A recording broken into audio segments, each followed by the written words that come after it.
Marami ang mga nagtatanong sa akin, sino raw ang susuportahan ko para sa Senado? Ito ay walang iba kundi si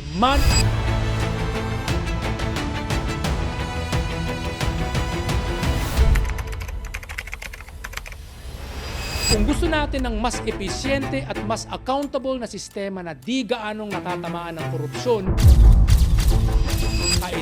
kailangan na talaga nating lumipat sa mas maganda na sistemang parlamentaryo.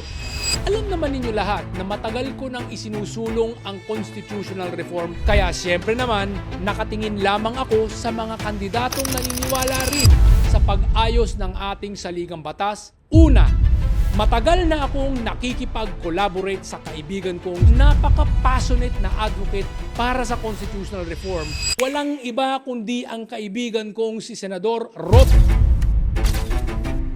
Umaasa ako na ang lahat ng mga kandidatong nabanggit ko ay aktibong ipagkakampanya at ipapaliwanag sa sambayanang Pilipino ang matinding pangangailangan sa pagbabago ng ating minadali at depektibong saligang batas.